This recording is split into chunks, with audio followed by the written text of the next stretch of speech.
Okay, so if you have not already seen it,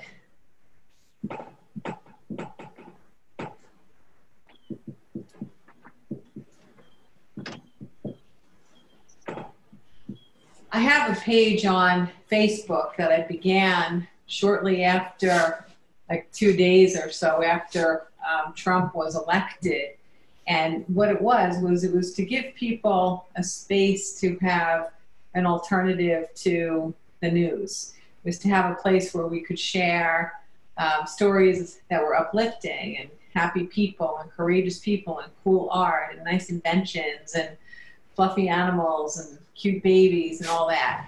And for all these years, it's been very successful. There's a lot of people I know that use it as their only news source now to know what's going on in the world, but to see through the lens of the soul what's going on in the world rather than looking through the lens of someone's agenda who's making money by delivering uncomfortable information to you. But I was contacted by the marketing company that does work for Facebook, and they want to feature Piece It Together on an international peace, the day of International Peace Day, I think it is. So the company was looking at a lot of different pages. So since last week, he's been in touch with me, and he let me know that they were going to decide which page they would feature. And then just a couple of hours ago, they said that they're going to feature Piece It Together, which is awesome. So I'm really, really excited about that. And I don't usually ask for favors of you guys, but this time I'm going to, okay?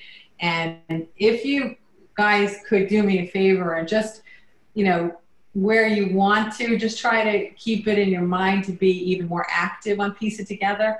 Comments are the things that keep it the most activated, but posts, comments, likes, and all that. If we can keep it active between now and the end of September, it'll give us we're very active anyway, but a little more intention in it can help us to put our best foot forward when who knows what will come of that event. So anyway, I wanted to share the news so you guys are the first to hear. And some of you on the call even helped me in the last couple of days to make sure that we were paying attention to it just in the last couple of days when I knew they were really, really looking at it. So thanks to you guys as well. I appreciate that. But anyway, we won. We got it. I have no idea what it means, but we won. So that's really cool. Okay, so I'm going to start out by giving whatever topic the guides start with today, and then we'll go to questions. And I have a text from someone who's online, so let me just make sure it's not something I need to be concerned about. Okay, I'm good. All right. And keep typing your questions in too. I've explained to a lot of you that in September of 2018, it was when guides kind of slowed down the timeline of information that they would give me in advance.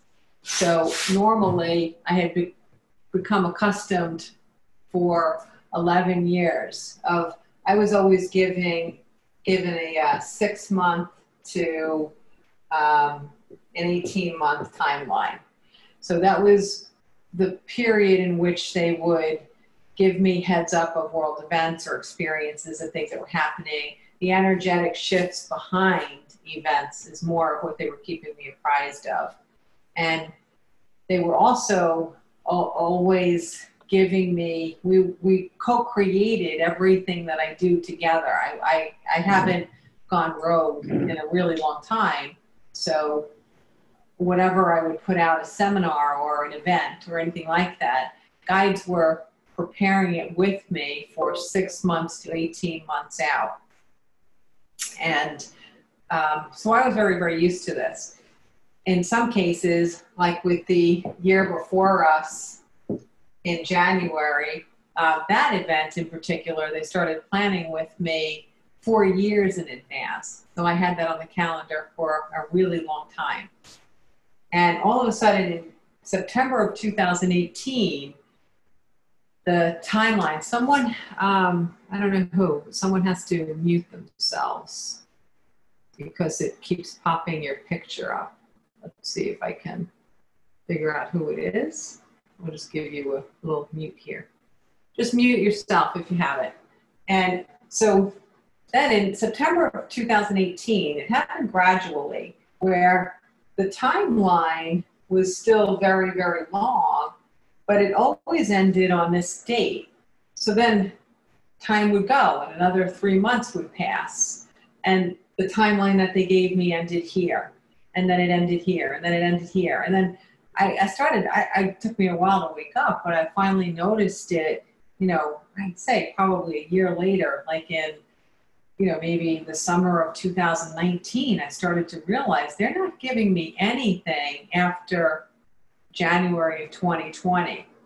And I thought it was odd. And I didn't even think it was odd enough to ask questions. Like, I wasn't putting any long-term events on the calendar. I wasn't planning out what I was going to do in 18 months. I wasn't writing a book. I wasn't doing anything that took me work-wise past January of 2020.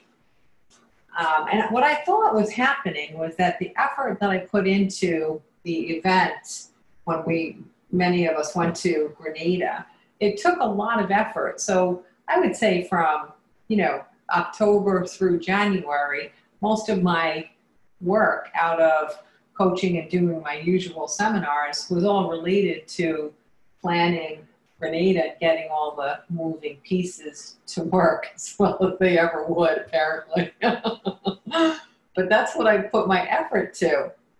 So I didn't have too much of a cause for concern, so I just thought the guides understood the effort that was going to be necessary and that they didn't want to get me distracted with too many other balls in the air at the same time.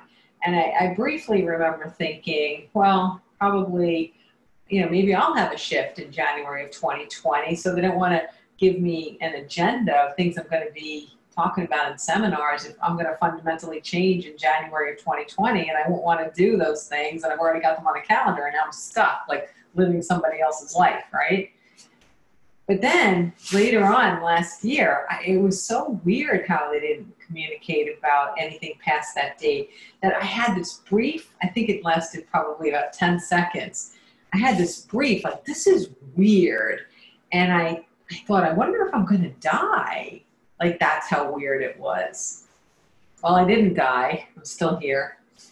But I still was not getting future information after COVID hit and after we began this process. So now we're almost at exactly 2 years without the usual timeline that guides give me.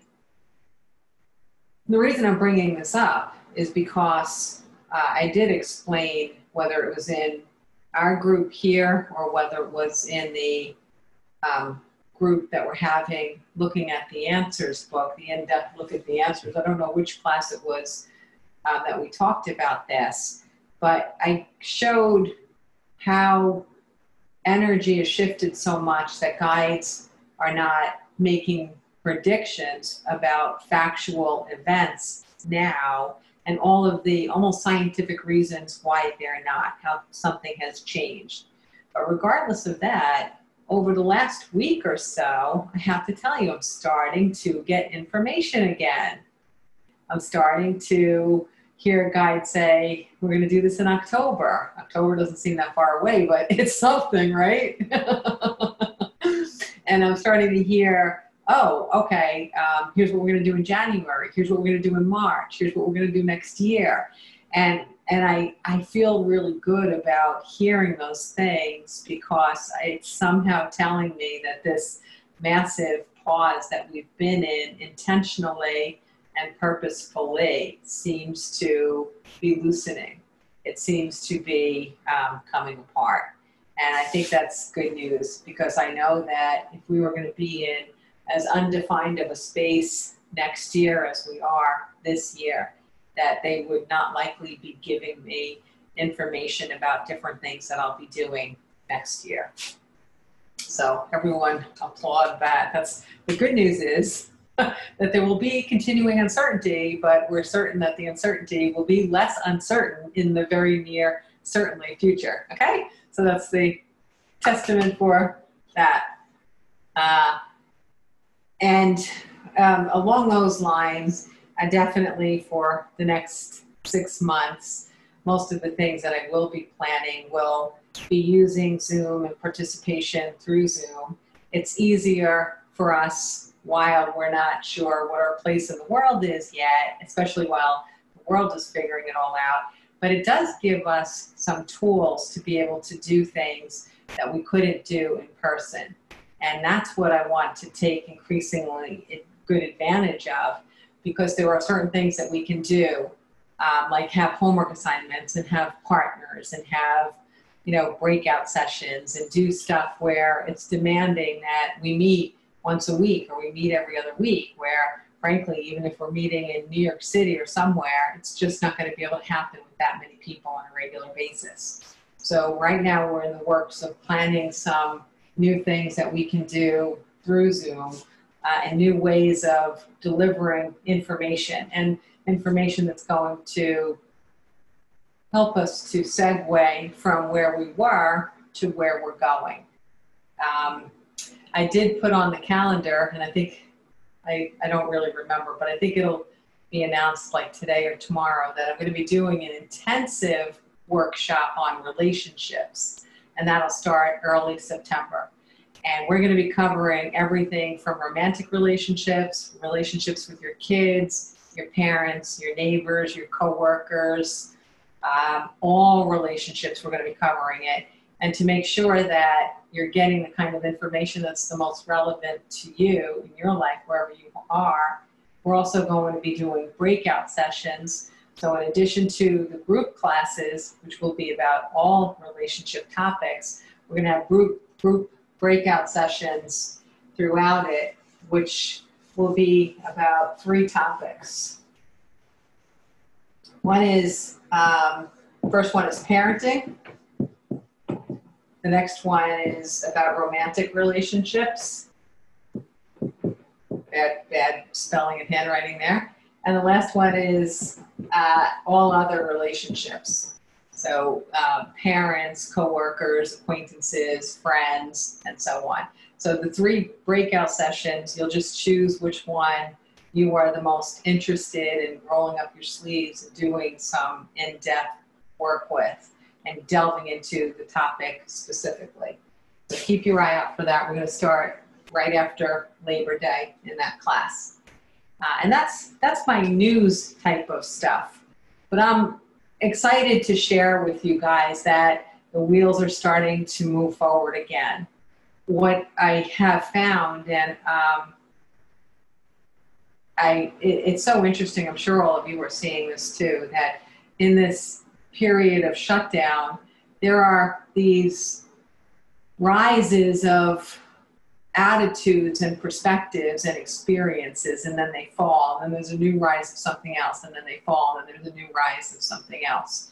And it's remarkable that in a 4-month period that people could have so many different periods within that 4 months, especially when so little was going on to distract them if they're not doing the normal socialization, the normal commute, the normal going back and forth to school, or not even as much, shopping or traveling. Like this summer, not that much traveling, not that much getting on planes. So with all the time we're saving and all of the lack of variety in our experiences, I find it remarkable to see how many big periods within this one period people are experiencing. And the one that I find remarkable is, I'll explain this through a different context. When I started to communicate with guides, I was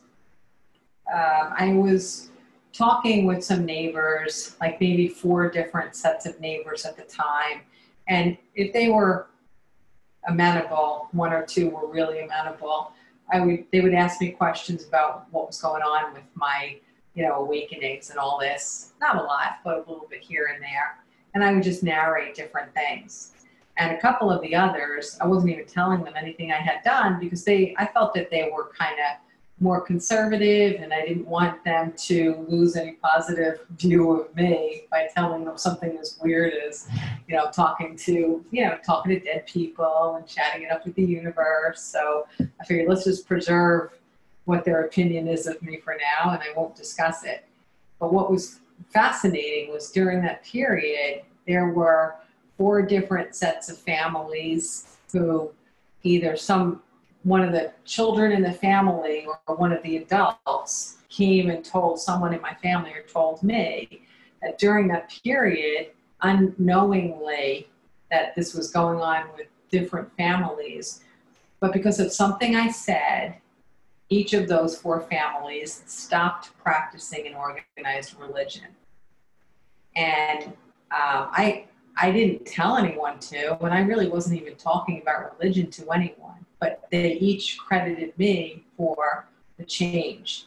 And I thought when it happened once or happened twice, and then it happened 3 times, I started to have to replay who I was in the world, because I never wanted anyone to think that I was judgmental or suggesting that their religion wasn't a good path for them.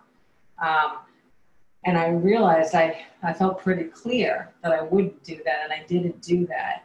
All I did was narrate things that were going on, my view about spirituality, my view about our eternal life, my view of what I was hearing, or I wasn't even talking about it with a couple of those families, but I was just, I guess, narrating philosophies that I had. And so in one particular case, someone's child told one of my children that their family was not going to their religion anymore, and it was because of me. I was like, wow, this is really getting weird. But what I understood over time was it had nothing to do with my giving them permission to change their perspective. It was just that they were now being exposed on a different level to information that was perhaps universally binding, and then looking at their own practice of religion within that context, and to see sometimes how their practice of religion and the way that it was taught to them might have been divisive instead of unifying. And when they noticed that in the context of the things I was talking about, they decided that it wasn't a universally accessible pathway to understanding their nature and the nature of reality that was their future choice. So I didn't feel any guilt about it. But what's really interesting is I'm seeing a lot of that kind of thing happening now too, where it's not that I or one particular person is going out there and giving a narrative of saying, you got to stop doing this, or this is wrong, or pay attention to what you're doing, or why you're being a blind follower. I mean, maybe I say something sort of like that a little bit here and there, but it's only to help us be aware of our choices and be aware of how we build our expectations.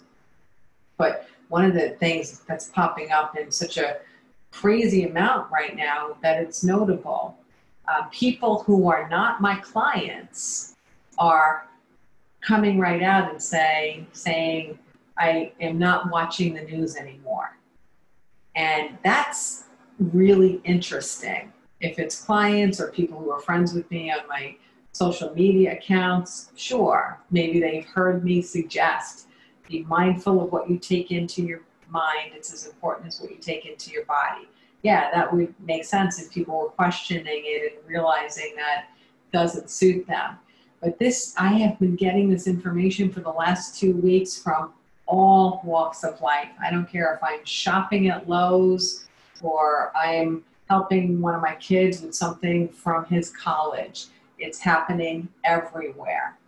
And what I am happy to report is that one of the huge side benefits of this viral period is that when people became imprisoned in their spaces with news sources that were not supporting their well-being, but were creating anxiousness and propagating fear, or perhaps mistruths, and certainly propagating uncertainty.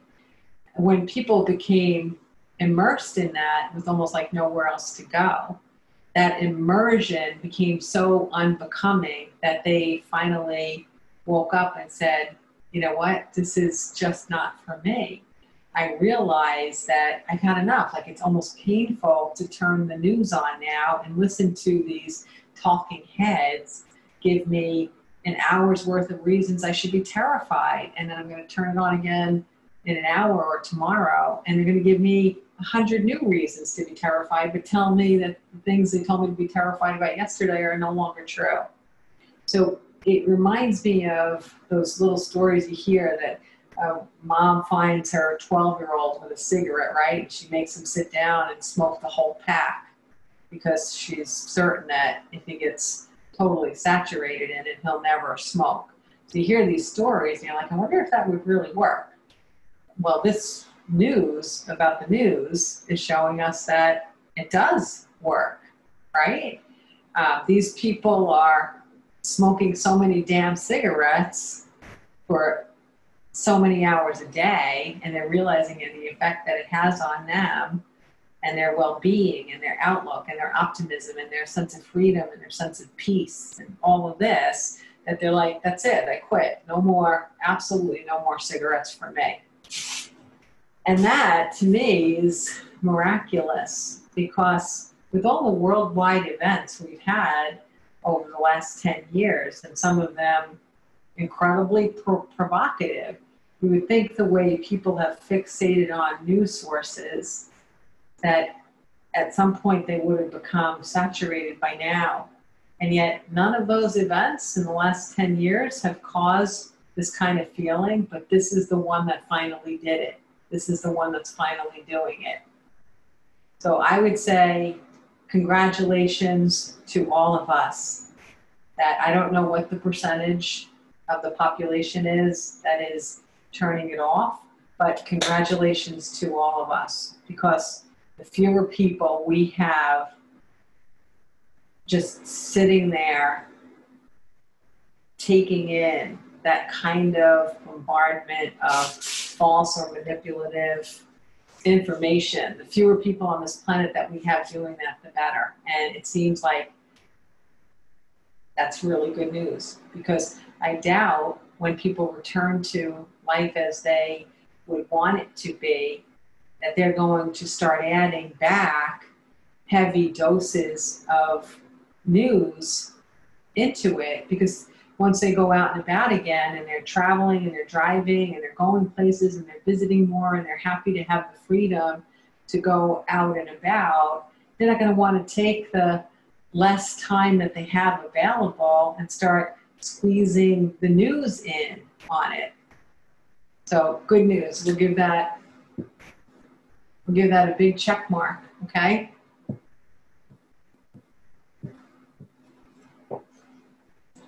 I posted in Piece It Together a few days ago a little thing where there's a group, one woman was the founder, where she took 2 different ratings and she mapped out how the news media was doing based on these criteria.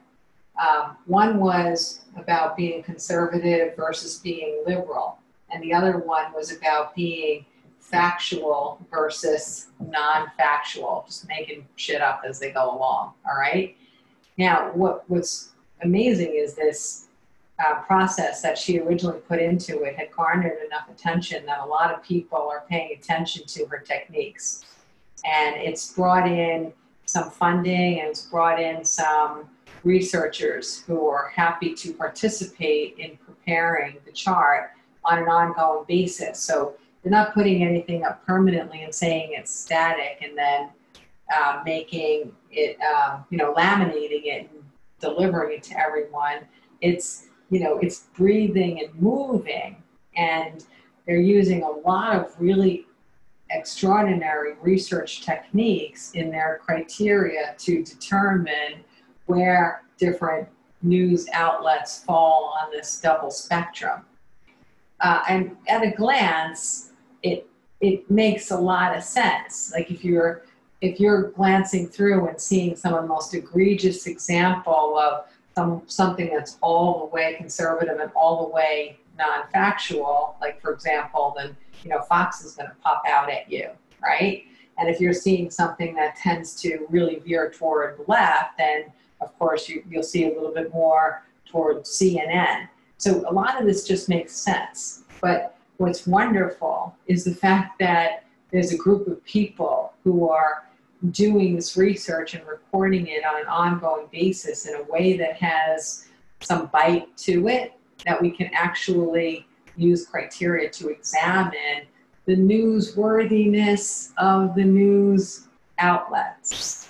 So even if you are prone toward wanting to turn something on just to get like, oh, there's a hurricane coming up the pike, or, watch out for UPS, they're buying, 10 million more trucks, so you might want to get in on the tire business or something.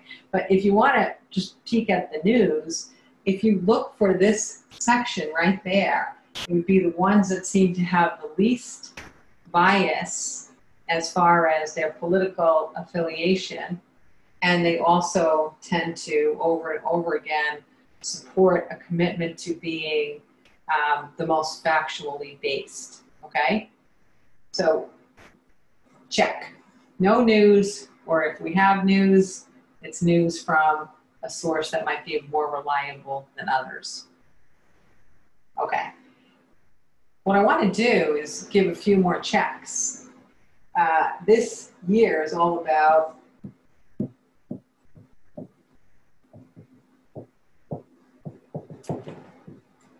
this is a year of deconstructing. We've been set up, I'm going to just make it easy for us all and say 9/11 as the beginning point, but we've been set up since 9/11 to deconstruct that in the world, which is not soulful. We're pretty darn slow at kind of taking a hint and helping with the deconstructing.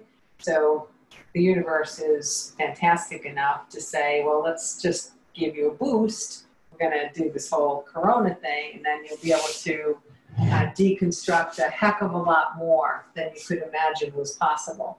So in the deconstructing phase that we're in, we've got a lot of people that have moved over to no news, or certainly not news sources that veer out of the section of having any real value.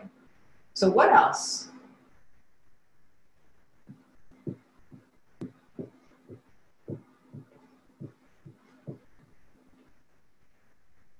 Has that changed? I'm thinking it has. I'm thinking it has. Not across the board. There are going to be some industries which think they have to work harder now to keep up with change with the virus going on, and they might not be respecting people's time yet. But it's amazing how when we took people out of corporate offices and we had them working at home because they were mandated to do so, and a lot of people have responsibilities at home that they certainly don't have in the office. And when everybody's kids move back home, if you have limited space and you can't set up a private office where you're isolated and left alone for 8 hours a day to get your job done, you got to wing it, and everybody in your company has to wing it with you. So what's been being pulled apart is, number one, is the separation of family and work.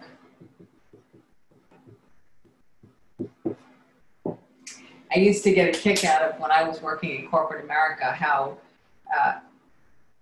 proud companies were of themselves when they had some kind of an initiative to help out parents. And I'm like, you're proud because human living, breathing people have children and you're allowing them to be mindful of them having children. Like, to me, it was like, well, that just makes a lot of sense. To not be respectful of parents being parents is ludicrous. You don't want people who care more about work than they do about their home lives, do you? Apparently the answer to the question for about 20 to 30 years was yes, that's exactly what we want. People who care more about work than their families. But now they're not allowed to do it so much, because not only are the people who are helping to make your company work, not only are they around family more, or at circumstances where they can't isolate themselves and be available constantly at your beck and call, but also decision makers and people of influence are having these same experiences. There's plenty of people with executive positions who are in the middle of a meeting and a 2-year-old runs into the room and sits on their lap, or a dog is barking, or there is the UPS guy ringing the doorbell incessantly. And this is real life. And real life has now come into play where everybody lives. We've experienced problems with communications and technology and Zoom and getting things on board with the privacy matters that people need. So everyone has had to become more flexible about what our expectations are and how people work. And that's really good news, because when and if people return to being inside organizations again, there'll be a lot of opportunity for us to re-enter with flexibility. Meaning, let's select our own hours. Let's work partially from home. Let's be more mindful of people whose kids are going half to school and half not to school. But now everybody's in this together. You know, one of the best expressions I've heard from politics in the last 10 years is, it takes a village to raise a child. And it does take a village to raise a child. And so if we are all mindful that people who work also have neighbors or kids in the neighborhood or whatever, we're all mindful of this need to be flexible so that we can get everything done, and a job is not more important than other stuff that people have going on, then we can perhaps even start to live that the hours we work start to come down instead of continuing to go up. We did get to a point where, large and large, I couldn't even imagine where a human being was going to find another hour to give unless they gave up showering, brushing their teeth, and sleeping. And I think it's best for all of us if you guys continue to shower, brush your teeth, and sleep. But this can help us to get back into understanding that we're supposed to work to live, not live to work. Okay? So if you guys have any other cool things that you've noticed that this period has brought about, that we are deconstructing in order to create a new canvas for what we're going to construct.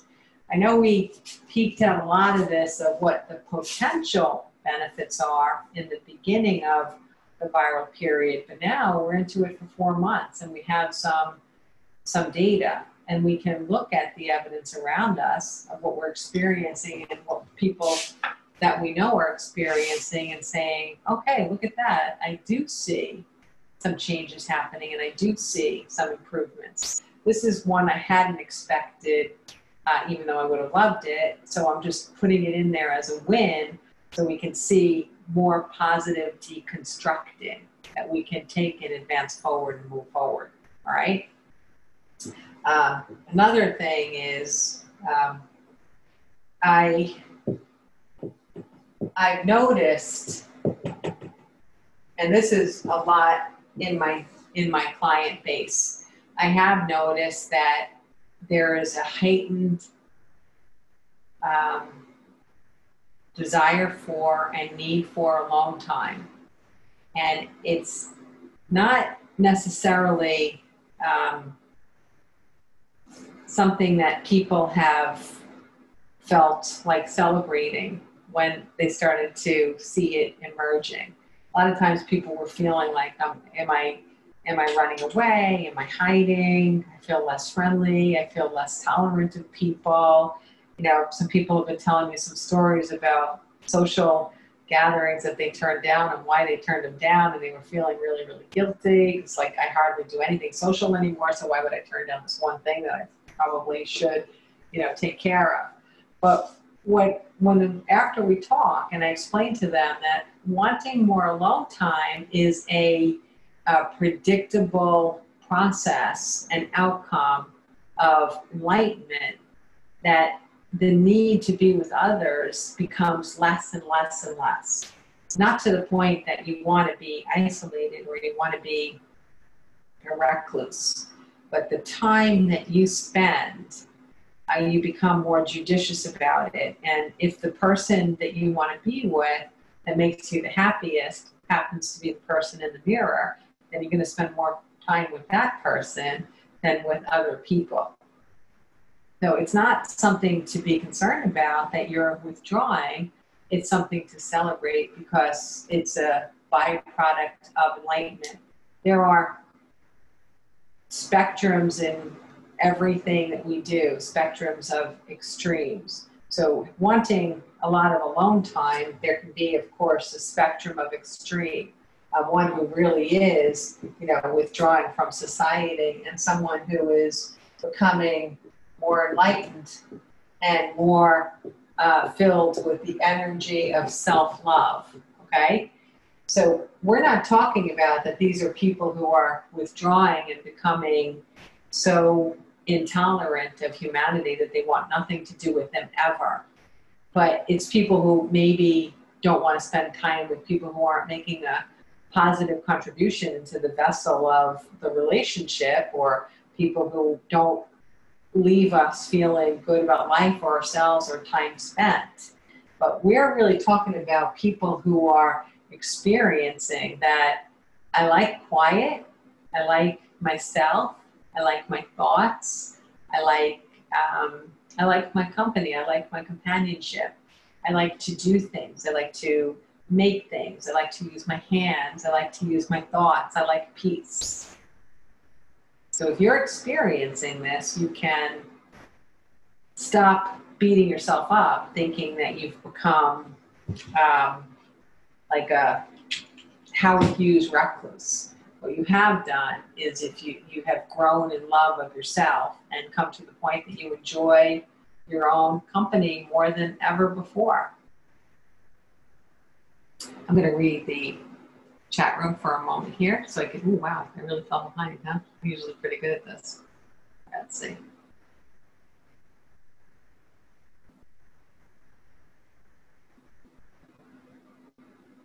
All right, I'm going to read that one out loud in a minute.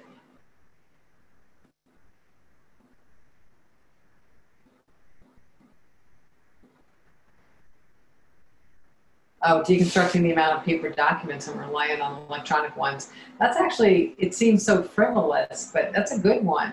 I thought about that the other day, like how much less paper are we consuming? To have documents everywhere, to have it in storage and things that we can reboot up with a keyword. One of the great things about that is it's so much less labor intensive too to find something, because all you got to do is put a word in the computer. And the nice thing about it is when it dies, it dies. No one's going to be booting something up and saying, oh, we have to clean out this file, we have to clean out this file, we have to clean out this file, because space is unlimited in electronically. So we don't have to spend tons and tons of time throwing things out and sorting it and shredding it and all of that effort as well. But yeah, that's actually a good point. I didn't even think about that.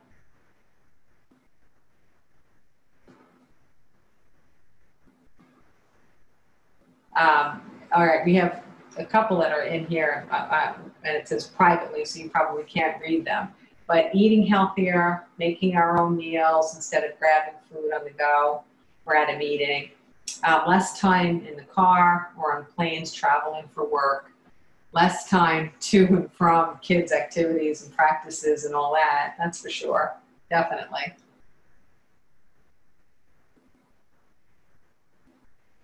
This is a great question. Do you think that a foundational element of developing our own individual gifts is the need for more alone time?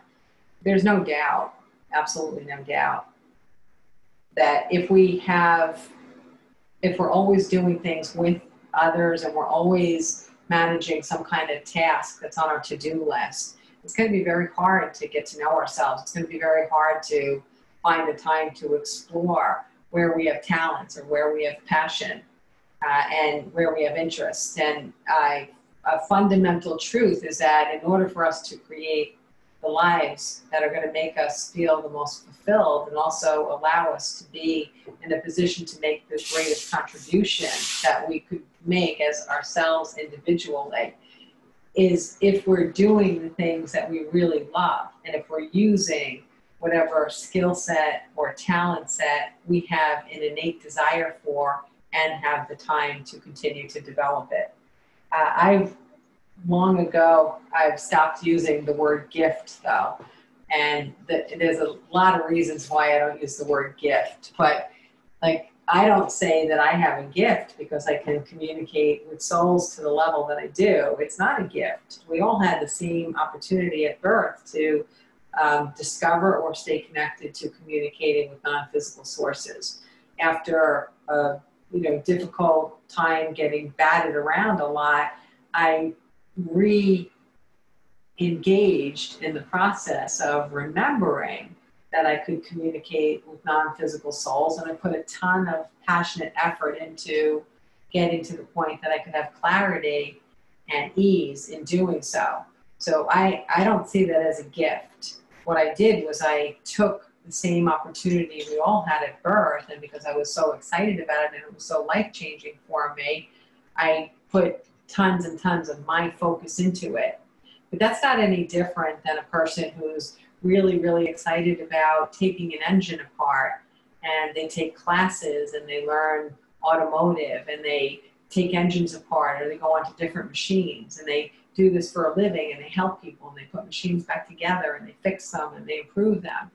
I'm not going to say that that person has a gift because they can take an engine apart and put it back together. I'm going to say that that person was motivated by an interest and a passion, and then they set out to discover or enhance that skill set because they were excited about it enough to do it, okay? And so, yes, I totally agree with your statement, except I'm not going to say developing our own individual gifts. I'm going to say developing our own individual passions and skill set, the skill set that comes along with the passion when we develop it, okay? But totally, alone time is the only way that that's going to happen, that we get to explore. You think about any achievement that extends beyond the lifetime of a person, very few of them had a consensus in the room where they were all putting in a piece. Can you imagine something hanging up in the Louvre and there were 8 artists and they each had a different paintbrush and they each dabbled and dabbled and dabbled equally until the painting was completed, and then it was a massive hit, and now it's hanging up in some museum forever. It's actually quite a funny thought, isn't it? But you're right, alone time is what gives us the opportunity to find out what we're all about. I love having the chat room, and I'm glad I remembered to catch up.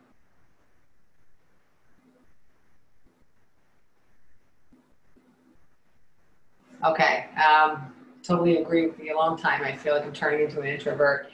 I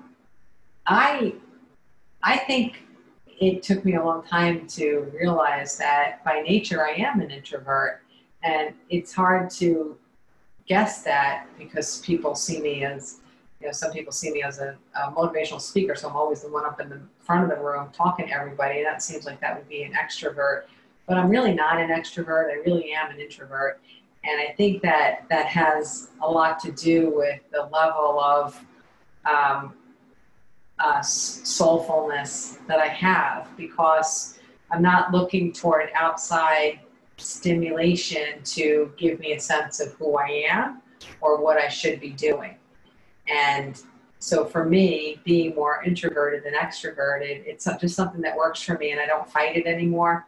I used to fight it because I think the narrative on this planet is that we celebrate extroverts to a certain extent, and we kind of dismiss or judge introverts more so.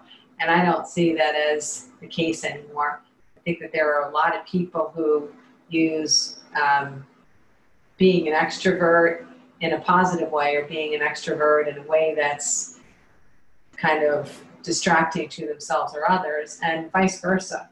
I think we can use being an introvert in the same regard. We can use it like on these spectrums, I say, a spectrum of extreme. We can use it in a way that we're able to be even more harmonious with our place on the planet, or we can use it in a way that we're far less harmonious with our place on the planet. Oh, and I want to get back to you. You put your name in there, Janine, so I don't mind saying it. Feeling easily irritated by others. Well, listen, we have to just remember that most of humanity lives below the line. And it's still, even though those who live above the line, their vibrational energy is higher, it's still just one person when their vibration is higher. So you can be totally satisfied in a room of 20 people and only see those 20 people forever, and you'll feel pretty good. But as soon as you walk out of that room where the high vibers are and you go back into the world and there's 2,000 people out there, they're mostly going to be below the line. And that's a very small percentage of people that you would feel intimate enough to have soul-to-soul conversations with, people that you would feel like you could trust them with your heart, trust them with your story, trust them with your time, to trust them with your time. So that's not uncommon at all. And I've always said that I attract in the black sheeps of families. A black sheep is someone who's willing to be different, willing to be judged, willing to do things differently. And the reason I attract in the black sheeps of the family is because those are the ones that don't agree to read a collective family script that's not supporting their well-being, not supporting their soul, not supporting their growth. So as soon as you don't read from the script, people will abandon you or isolate you or judge you. And the reason is they want you to stick with them in their sheep crowd. That's the name of a group of sheep together, but in their sheepdom. So they want you to stay in their sheepdom because it validates their self-identification. And if you take a step out of that, then they feel insecure about their choices. So rather than emulate or learn from you or discover from you or appreciate you even, it's easier for them to judge or attack you, because then they don't have to look in the mirror and see if any of their choices are disagreeable, are compelling them to stay in one place, to be stagnant, to not grow, to not increase their positive vibration or become more loving or becoming more enlightened. So yes, it's easy to see why you would be feeling irritated by others, especially when we're shut in with less alone time.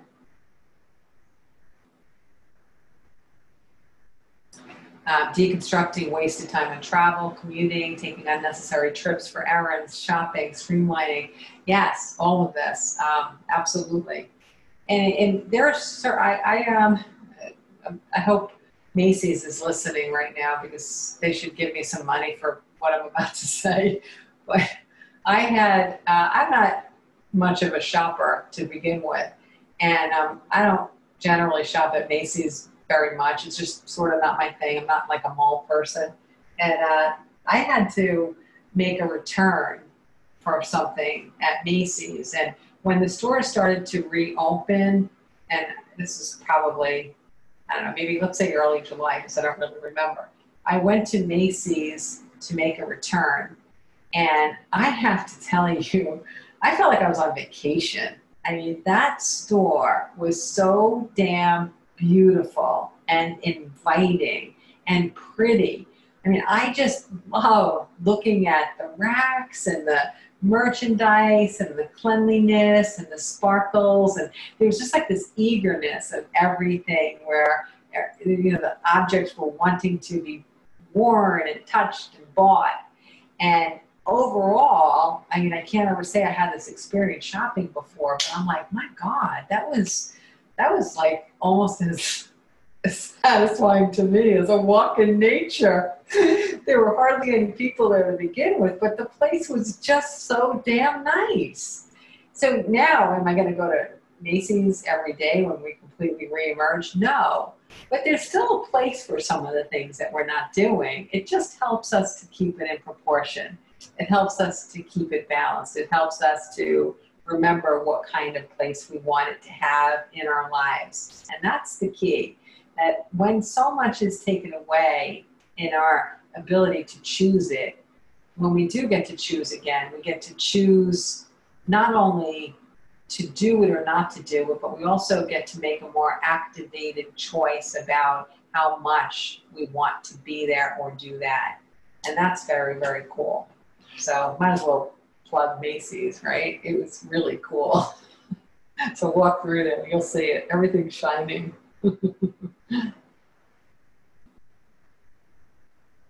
Yes. You noticed. Did you use the word need? Oh, I didn't even see that. Maybe not need, but for further alignment. Yes, further alignment. Absolutely. No, I didn't even see the word need. Gifts is the word that I was kind of like, it's not a gift. A gift is something that's given to you. Okay, that's why I don't use the word. We are developing ourselves. No one gave it to you. You can leave that locked up inside of you and never develop it, but it's not a gift. That's my whole point. Okay? And here's the reason I take a little pause with the word gift was because I shouldn't use names.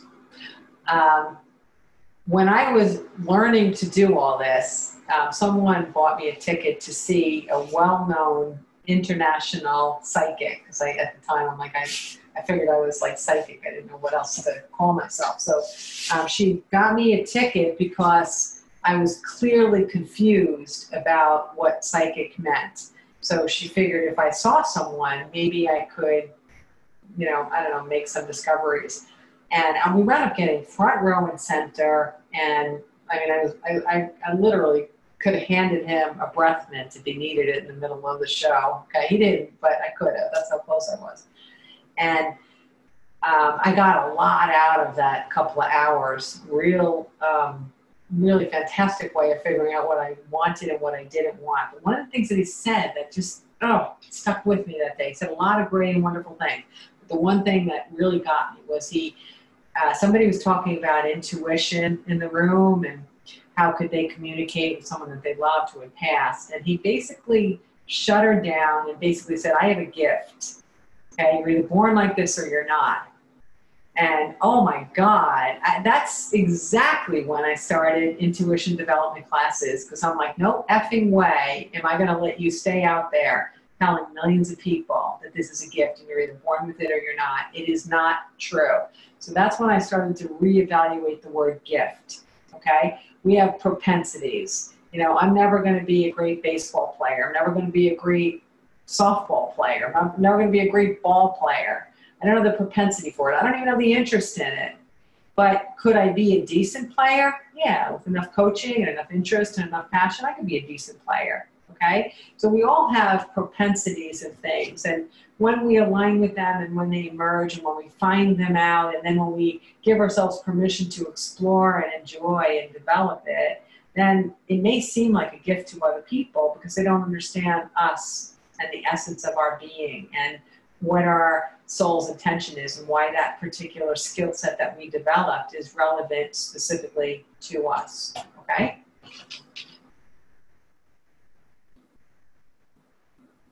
Very selective how I spend my time and with who.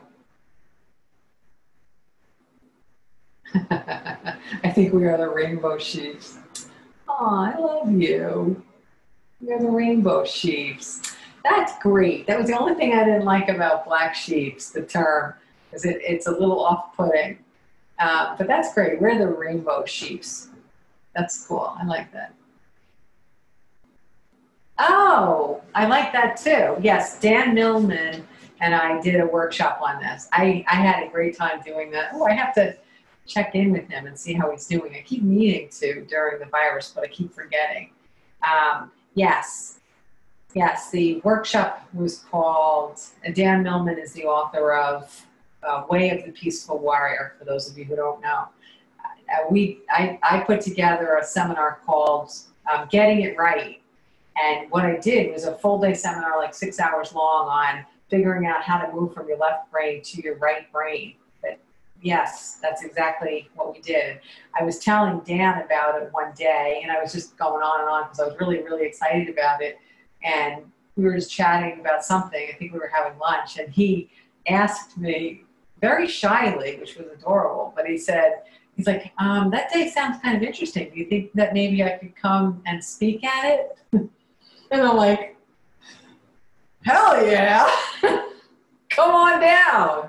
That was fun. Oh, cool. I'm all caught up. Oh, I wanted to go back to something that was written privately. Let me go back to that. As I said, I thought it was pretty interesting. Oh, okay, here we go. I'm sending out, for those of, I think most of you should get it, but on Sunday nights, I'm sending out the tips, tips for having super highlight, right? And what she wrote was that she took this week's tip to simplify to heart, and she gave 6 boxes of stuff to a friend and returned 3 boxes of stuff to stores this morning. And it felt so good. Oh, I love that. That's a really great example of simplifying. And that just makes you feel lighter when you do that. That's really awesome.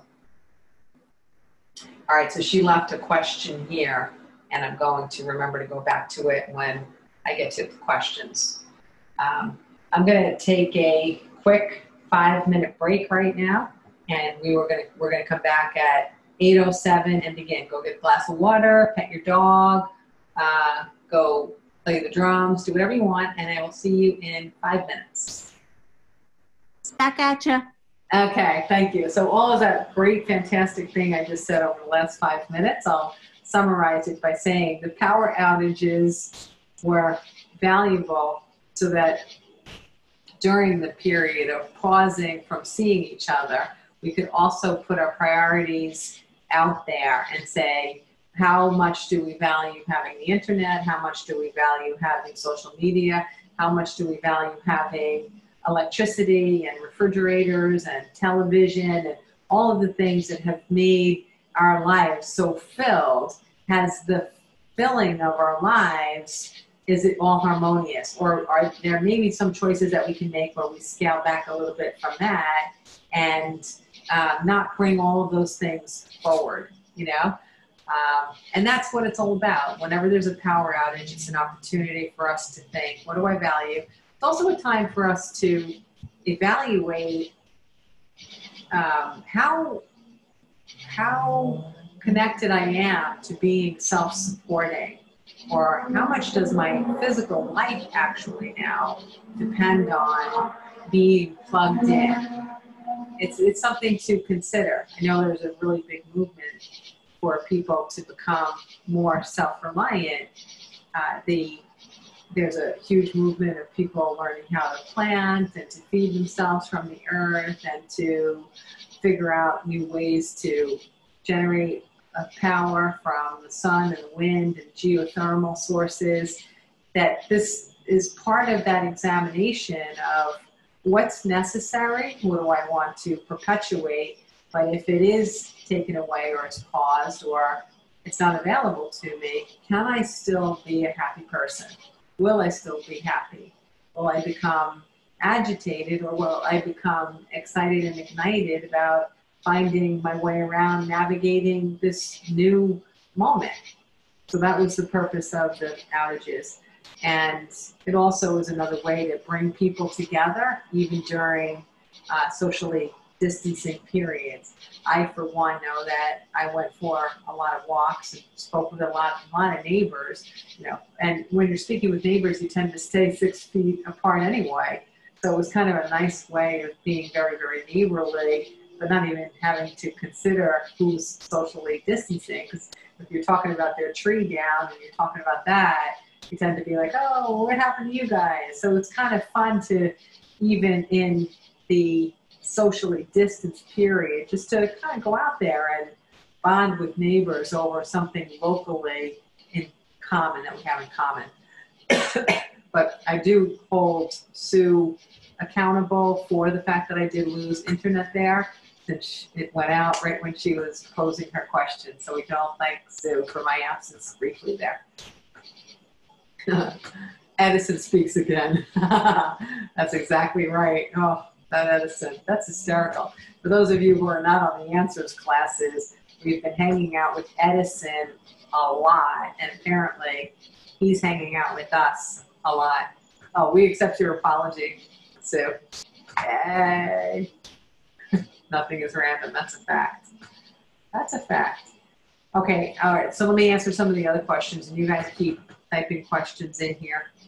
And I did, even though the internet went out, somehow I grabbed the chat room from before and I saved a copy of it, which I'm really happy about because I gain a lot by reading the transcript of the chat room after when we're not together. So if I miss anything, I can add it to something I'm putting out there. Sometimes some things you guys say or write out, it even works its way into a seminar. You guys don't realize it. I don't put out surveys and say, what would you like me to talk about next?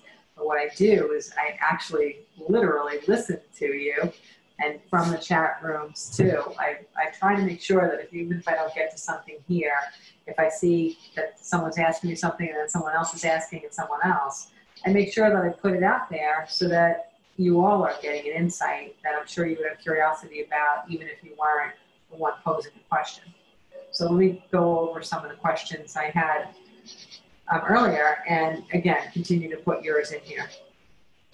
All right, first I had a question from somebody who's a first grade teacher that's returning to work, and she would like to know how she can make this period more meaningful or special for the kids and still honoring their safety and so on.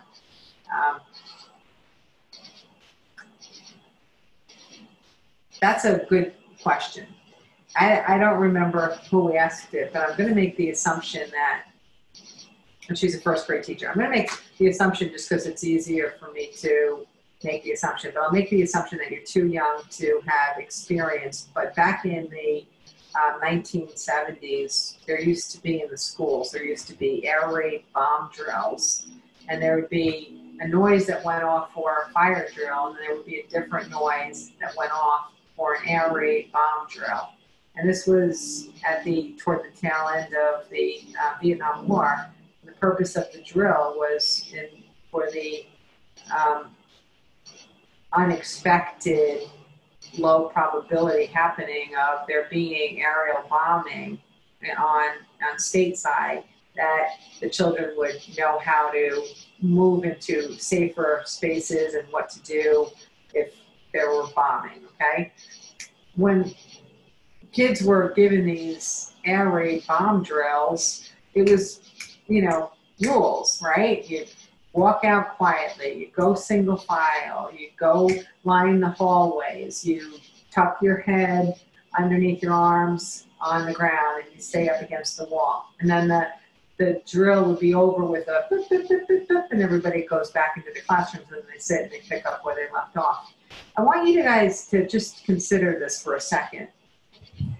Those who experienced air raid bomb drills, we didn't get PTSD. We didn't lose sleep at night. We didn't start to have a lot of anxiety thinking we were going to be bombed. We didn't go to the doctor for, assistance with managing this. And I was thinking about, why is it? Why didn't we have repercussions from something that does seem like that could be challenging or trying for kids? And the reason is that there was a series of rules that we followed, and we followed the instructions, but there wasn't a lot to do about it outside of following the instructions. So no one made a big deal out of it. You did it, and then you got back to life. And we didn't go back in the classroom, and the teacher didn't say, does anybody have any questions? Are you afraid for your safety? Does anybody's parents work in an area where their building might be bombed first? If you are bombed, does anybody know first aid for burns? You know, we just didn't do that stuff. Does everybody see the difference there? Okay. We didn't then turn on the news when we got home. We got off the bus and then, you know, we sat in front of the TV that was on in every single freaking room in the house where it was saying, all right, in case there's ever, you know, aerial bombs, this is what you have to do. And, you know, you gotta, you know, you should build a bomb shelter. You should make sure you know where the nearest one is. You should have 20 dozen cases of, there's no such thing as bottled water yet, people. That's to come down the pike. But you got to have resources for cleaning and filtering your water. You got to have hazmat suits in your cave.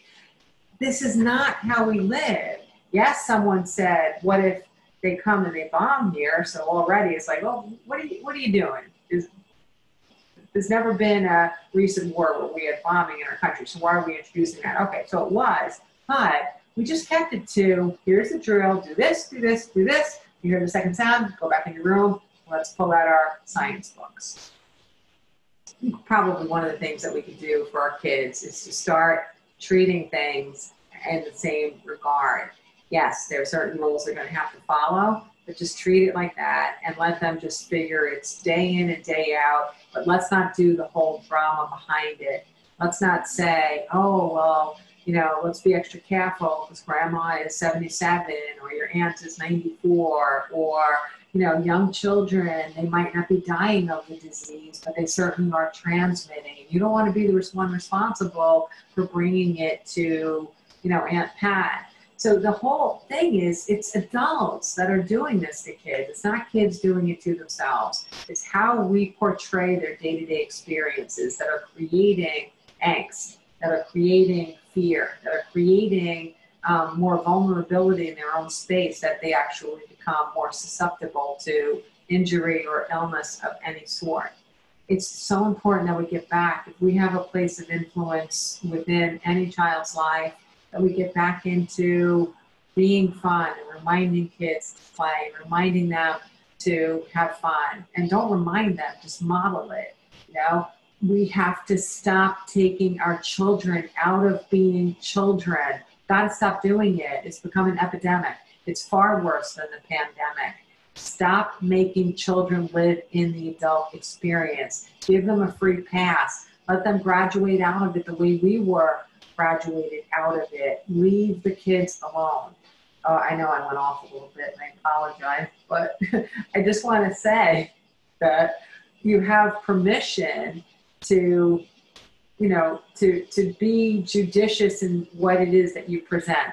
Answer their questions, but don't introduce new material regarding safety or potential possibilities of things that could go wrong. Don't introduce possibilities of things that could go wrong to children, period. You teach sensible steps and then leave them alone, okay?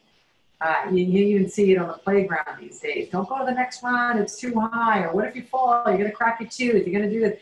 Just leave the kids alone. Leave them alone, okay?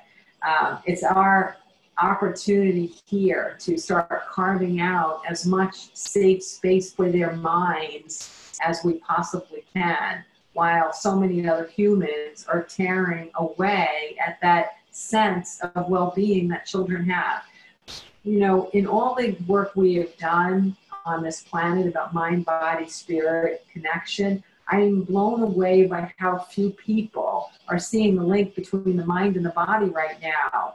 Why do we think that the body is separate from us? It's no more separate from us now than it was before Corona. Mind, body, spirit, they work together in rhythm. If you feed yourself fear, your body becomes vulnerable to illness. If your body becomes vulnerable to illness, you're more apt to take in any germ or disharmony that's out and about.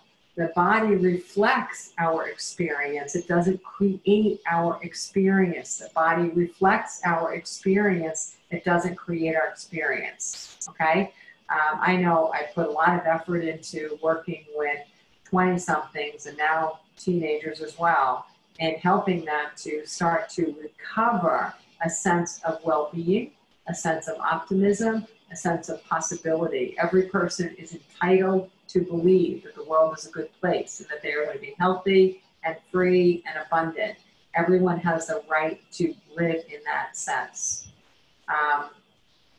So my answer is be an oasis and be a haven.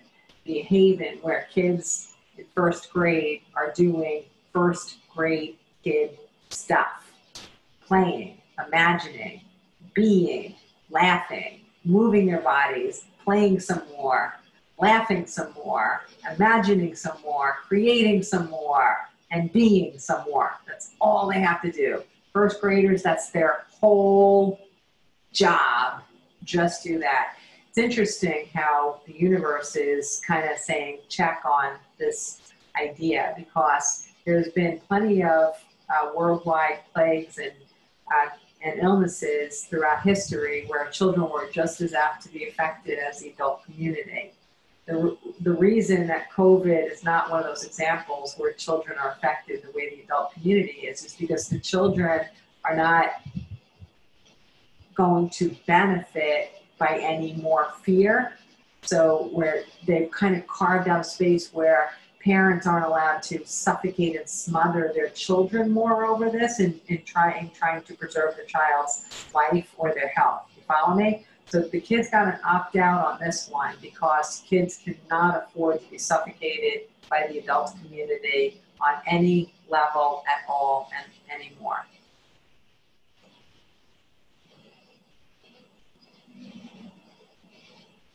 Okay, another question, but it came in privately, so let me answer these.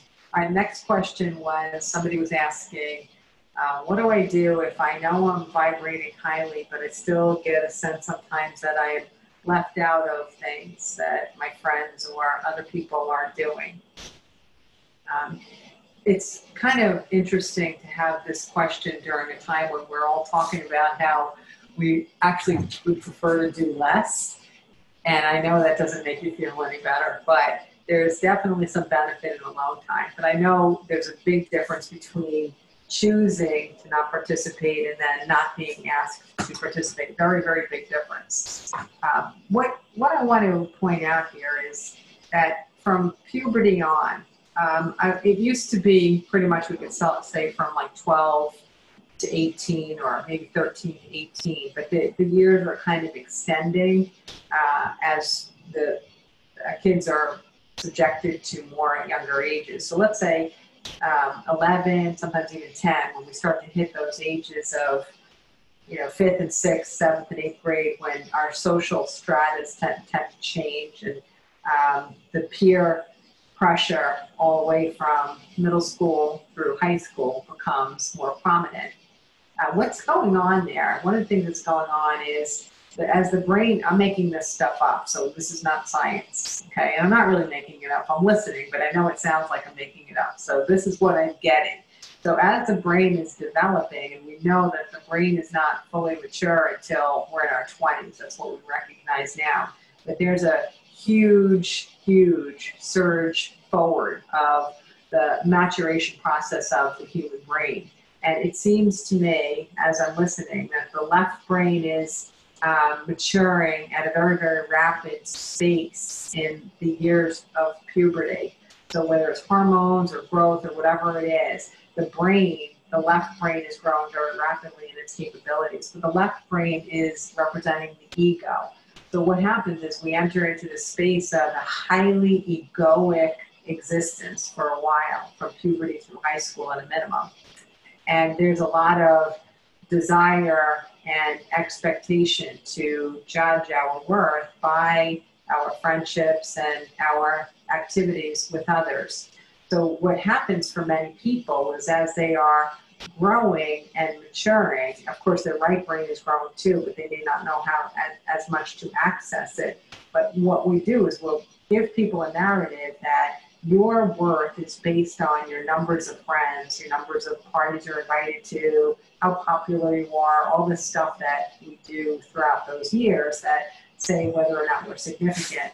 But the lasting repercussion for a lot of people is that we take with us a sense of our own value and worth by our invitations and the things that we are asked to participate in. And it makes sense because if you are only 12 or 13 or even younger, I think it happens a lot in elementary school, and a lot of people are determining how you fit in based on your social circle and your invitations and what you're seen at. It makes sense that you carry a piece of that into adulthood as still a way that triggers a sense of belonging and being lovable, or a sense of being left out and not being lovable. The first thing you want to do is to recognize if that sense of belonging has more to do with that kind of leftover period of how we judged one another and we judged the world from those years, or does it have to do with the fact that you actually really want to be with those people doing that particular thing? So that's the first thing to do, is to make some kind of determination for yourself. If you're left out, which one of the triggers is there behind the story for you? The next thing to understand is that I know this sounds funny, but the one slightly downside of being high vibe is sometimes for people who aren't high vibing as much, they don't find us as much fun to be around, because if they're because if their habits are to commiserate and to gossip and to kind of tear things apart and, you know, come from places that are judgmental, and your preference is not to do those things and they no longer interest you, you for them, you're a real downer, okay? Your up is a real downer. So we also have to think about maybe you've kind of outgrown them a little. Do they gossip? Do they commiserate? Do they find reasons to tell stories that are not uplifting? Do they focus on the negative? Do they, they talk about things that don't feel like they lift you? Do they talk about things a lot that bring you down instead? So it might not be that they're opting out of being with you with any insights or because they think you're not fun. It could simply be because you're too up to be down, okay? And that's a compliment. What I have found over years is that some of the people that left my life without even being aware of how I was changing and the stuff that I was doing, over time, I started to realize that it took effort, and I didn't know it at the time, but it took effort to be with them, because I did have to, I didn't realize it in the least, but I had to kind of come down into their space. I didn't realize I no longer valued what they valued. And I also didn't realize that being with some of those people made me feel insecure. And the reason it made me feel insecure is because they valued things that I don't value, okay? And therefore, I'm not one of the gang if I'm not reading into and yesing and checking yes on everything that they're focusing on. A lot of it has to do with the version of what's right, what's wrong, who's good, who's bad. I don't have a place in my life to hang out socially with people who are righting and wronging and gooding and badding the world or other people. So consider that too.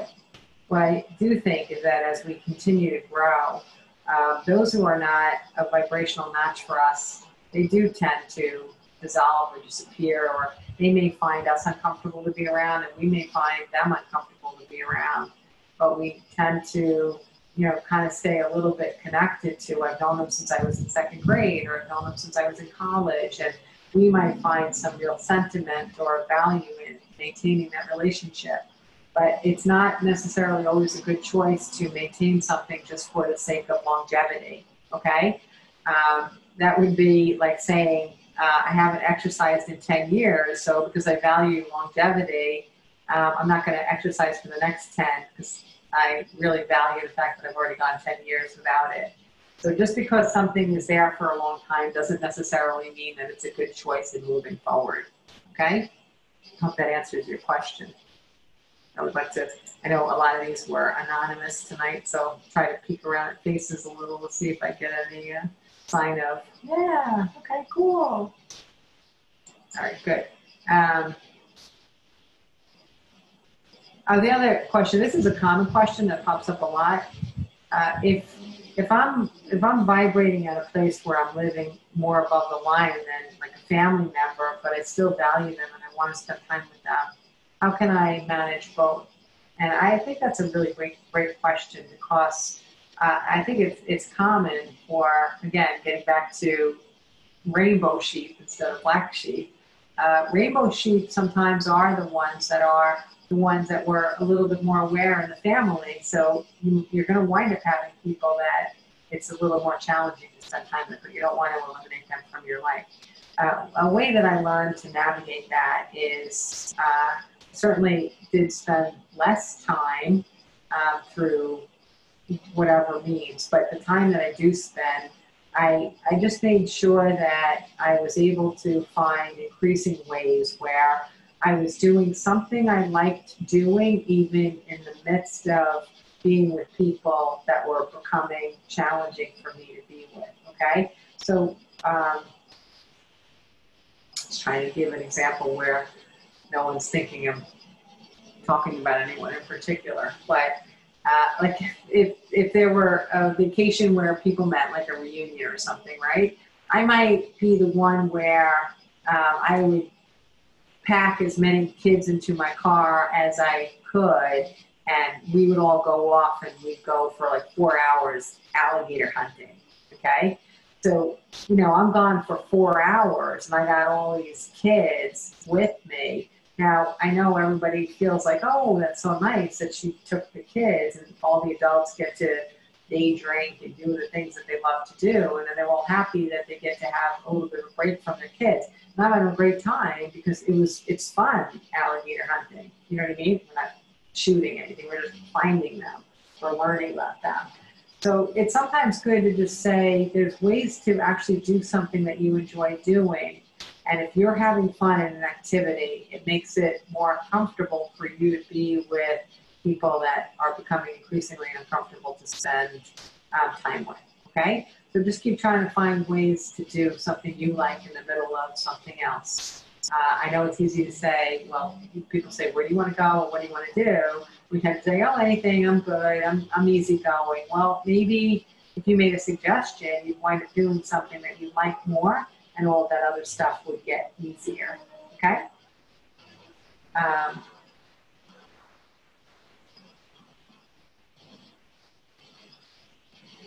Okay, all right, I haven't had many questions about money during the viral period, which I'm really kind of blown away with. I thought that I'd be getting a lot more questions about that.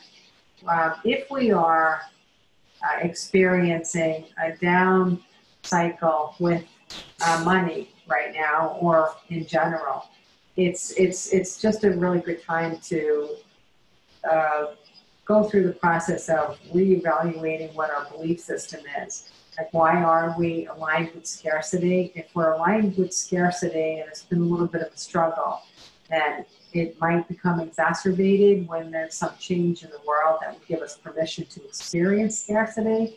It's not that the world created it, it's that we gave ourselves permission through our own personal dialogue to see circumstances on the planet now as making it a little bit harder for us. So now's a good time to go through that questioning.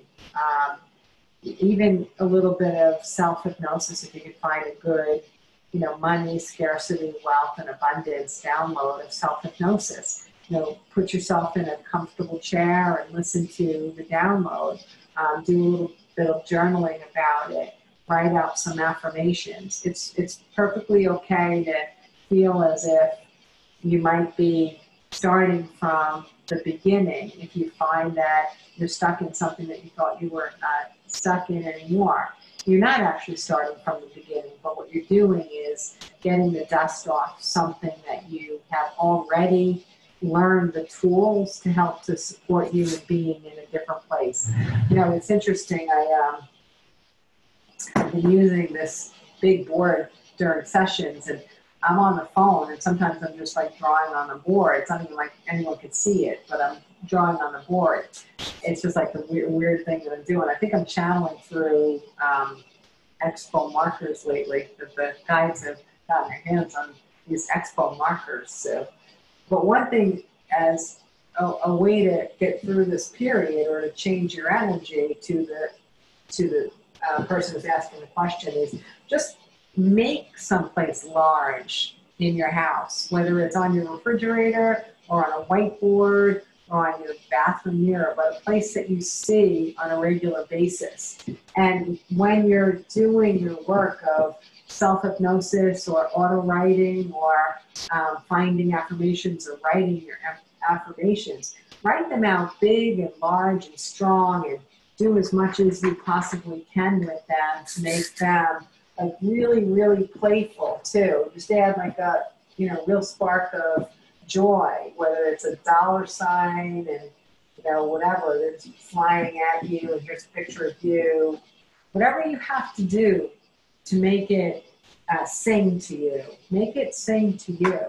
And if you're sharing a space with others, and this is more of a private matter, take it into your own space, but do it anyway. And maybe don't even care what other people think, because maybe they can benefit by doing the process for something that they're not exactly feeling abundance with.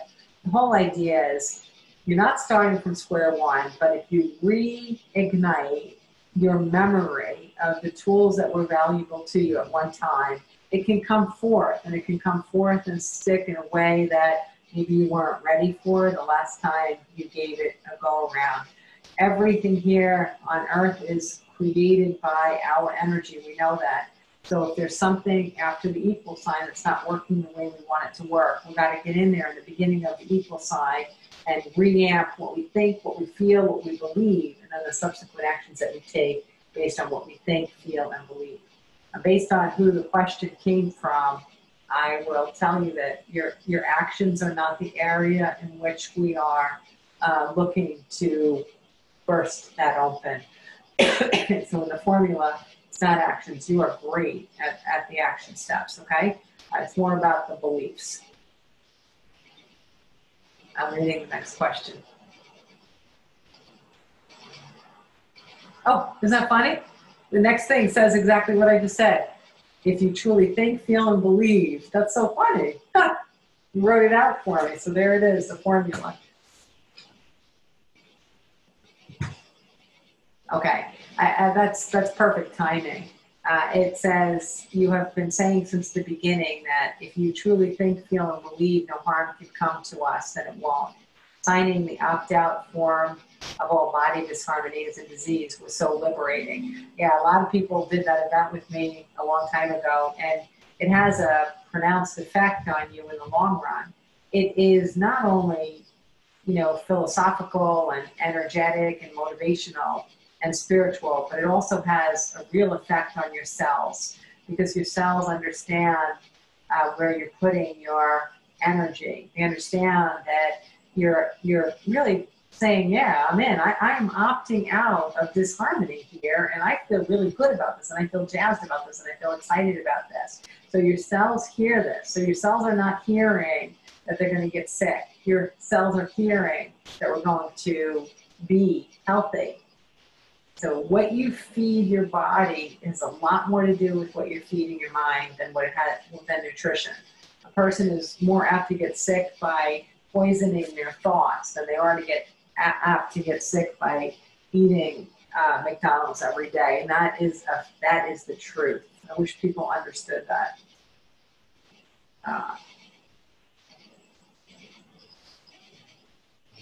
Oh, that's so funny. Okay. All right. So, wow. Same type of question. So, I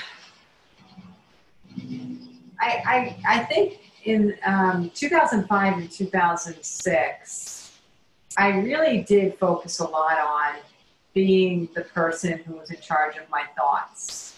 So I would go through some effort during that period to capture my thoughts and pay attention to whether they were serving me or not.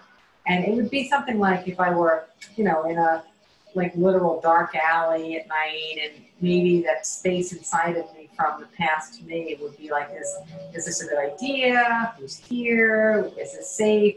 I would be like, you know what? That's not a supportive thought. That's not a supportive feeling. Or what's the purpose of creating any kind of irritant in my life at this moment when there's actually nothing wrong? Why am I making something wrong when there is nothing wrong?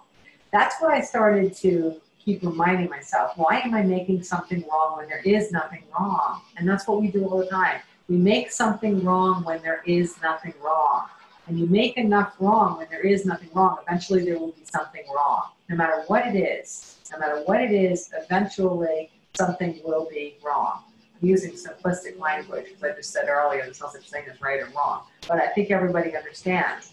Magnetizing disharmony. So capture your thoughts and say, is this supporting my well-being? Does this feel good? Do I believe it on every level of my being? If you really know that life is fiction, why are you believing one tiny thing that sounds so egregious or so disharmonious or so frightening? Why are you choosing to believe that one thing? Okay? It was, I was trying to remember, I was doing a session with someone, and I guess I can't remember why, but we were in this parking lot of an office building. Oh, I remember. The place where we were supposed to eat was closed, and the person only had like an hour till they had to get back to work, right? So it's the middle of the day. We're in an office building. There's no cars at the office building because everything is shut down. So we have 2 cars parked in the office building, and we are just sitting there talking. And finally, he's like, could we just leave? Could we just go somewhere else? And I honestly, as intuitive as I am, I couldn't figure out why he wanted to leave.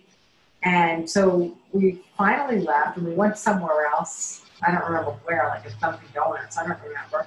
But all of a sudden it hit me on the drive over that this guy was a very, very, very perfectly ripe age during the Son of Sam stuff, and he lived right where the Son of Sam was, not, I don't have to tell you, but he was there, like during the serial killer's rampage, so it was in his neighborhood, it was in his space, and he was an impressionable child. So it occurred to me as I was driving to the next place that what he's doing is he's booting up a memory of everyone telling him, don't ever be alone in a parked car, right? And that feeling of being alone in a parked car in an isolated spot was making him go back to those memories. So it's so interesting to see that whatever we're fed, it has an impact on us. So we have to unfeed it. And the only way we're going to unfeed it and give it something that's more valuable, he's perfectly safe in the middle of suburbia or in an empty corporate parking lot in the middle of the day. Nothing bad's going to happen. So it's kind of interesting how these links happen, but you got to capture your thought first in order to be able to overturn it, right?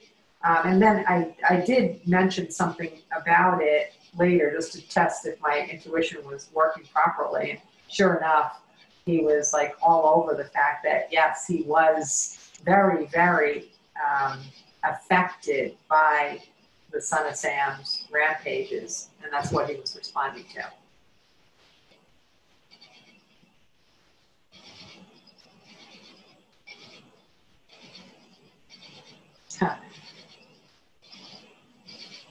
That's cute. Rainbow Sheep United. I love that. That's fantastic. That's really good.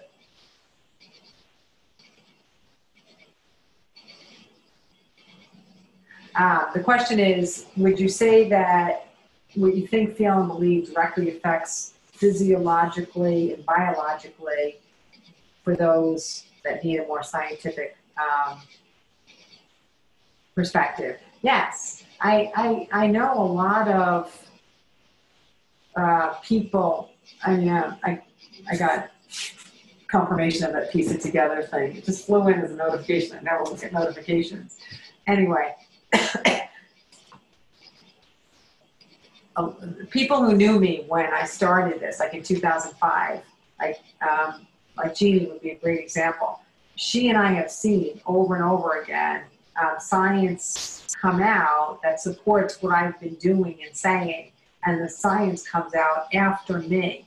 We've never ever seen a science thing come out that refutes anything I've done, which is crazy because back in 2005, the stuff I was doing, a lot of people thought was crazy. So it's so fascinating that, yes, absolutely. We are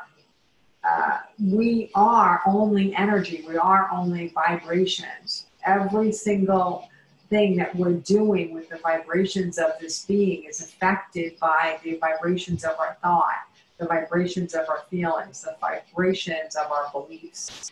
I'm going to leave you with a little thought, and perhaps it's something that you can reflect on, or perhaps it's something that you can have some time to focus on your own before we meet again. But one thing that made it a little bit easier for me to take in the value of messages from guides, I'm not saying it was easy. In my years of scraping off all the stuff, all the sludge, it wasn't easy at all. But one thing that made it a little bit simpler is that I have, from the very beginning, been able to feel guides.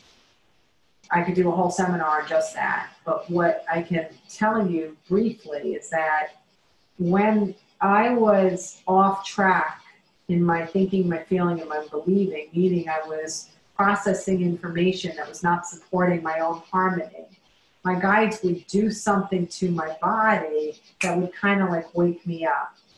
And then I would wake up and I would feel them. I'd be pissed off because they didn't leave me in the luxury of my negative thought. But then once I got over being pissed off at them, I'd be like, oh yeah, I could probably shift that a little, huh? And then I would shift it and I would figure out how to shift it. So I had, and I still do, I mean, I don't need to use it anymore because I don't really have many issues with being in non-productive thinking anymore. But I almost had it was like having a cheat with me where guides knew exactly how to vibrate a part of my body to kind of wake me out of the dream state that we get into when we're in these circles of non-productive thinking or feeling or belief systems. So what you have to do, and I've put this into my Freedom from Negative Thinking seminar, which most of you have taken at one point or another, I put a ton of physical stuff in there because the mind cannot untrap the mind.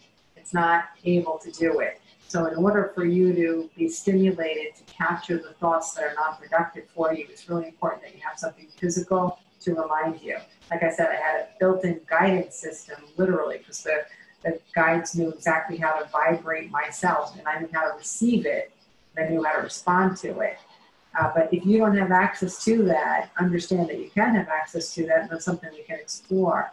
But if you don't have access to it at this moment, number one, tell your guides that, hey, write me in on that one, that'd be cool, and then see what happens. In the meantime, use physical reminders, whether it's a bracelet that you move from side to side when you move from from non-productive to productive thinking, whether it's mantras, whether it's belief cards, but keep physical stuff around.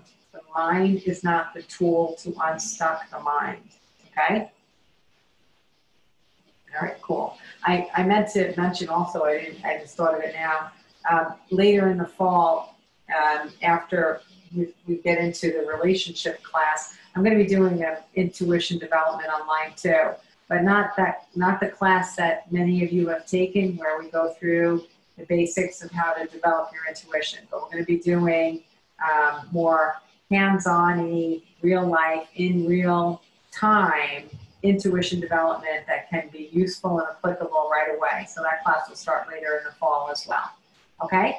And that's all that's popping into my head right now. I did get to read, I believe, the entire chat room. I will save it as I always do. So if there's anything else that I can use in classes or writings or seminars down the road, I'll be happy to do it. And as always, keep in touch. Let me know if there's anything that I can do for you. And let's give a moment of applause to the fact that so many beautiful things are positively deconstructing to make more possible that when we are painting the canvas of our future. We'll be able to put the things on there that we want to live with and create so much more of the world that we want to live in instead of living in a world that wasn't working so well. So here's to our power in being able to create that world. All right, I'm going to take a peek at all your faces and say good night. Thank you for being here. And I will see many of you on Wednesday. I hope to see all of you on Wednesday. Enjoy your night and have an awesome, awesome week.